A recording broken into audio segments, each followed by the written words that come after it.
สหพันธ์กรรมบาลเมืองนาไซทองได้มีการจัดกล่องประชุมเผยแพร่กฎระเบียบของสหพันธ์กรรมบาลจำนวน2ฉบับคือ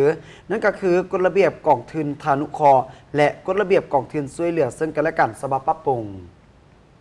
กองประชุมดังกล่าวได้จัดขึ้นในมื้อวันที่ 18 มิถุนายน ปี 2025 อยู่ที่สโมสรเมืองนาไซทอง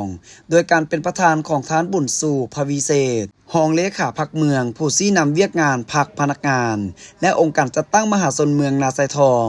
และท่านนางป่าวีนาสุขบัณฑิต ประธานสหพันธ์กรรมบาลเมืองนาไซทอง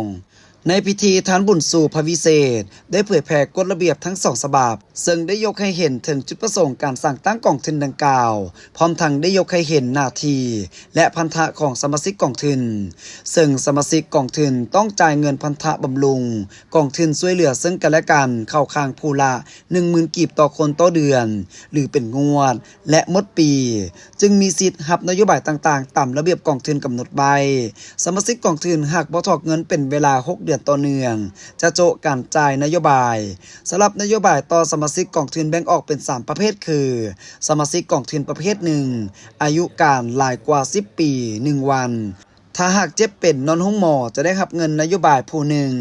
30,000 กีบต่อคืนเพดานจ่ายเงินบ่เกิน20คืนต่อปีกรณีผ่าตัดจะได้รับเงินนโยบายผู้หนึ่ง 500,000 กีบต่อครั้งต่อปีเสียชีวิตได้รับเงิน7 ล้านกีบประเภท2อายุการหลายกว่า5 ปี1วันสมาชิกเจ็บเป็นนอนห้องหมอ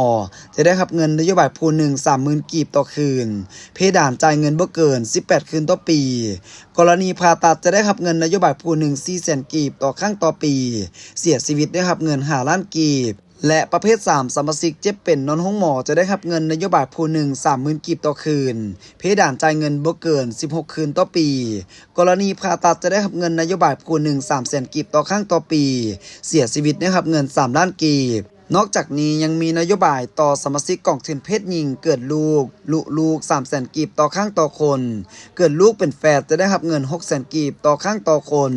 ถ้าเป็นแฝด3หรือ4ก็ให้ไล่เป็นคนส่วนนโยบายสมาชิกเกิดอัคคีภัยไฟไหม้เฮือนได้1 ล้านกีบต่อคนต่อครั้งกรณีสมาชิกกองทุนอยู่ในสมโนครัวเดียวกันก็คิดไล่ให้เป็นรายบุคคลพร้อมนี้ก็ยังมีนโยบายบำบัดเคมี 500,000 กีบต่อคนต่อครั้งต่อปีถ้าหากสมาชิกลาออกมีนโยบายคืนให้30 ส่วนห้อยและนโยบายแต่งงานได้ 200,000 กีบต่อครั้งต่อคน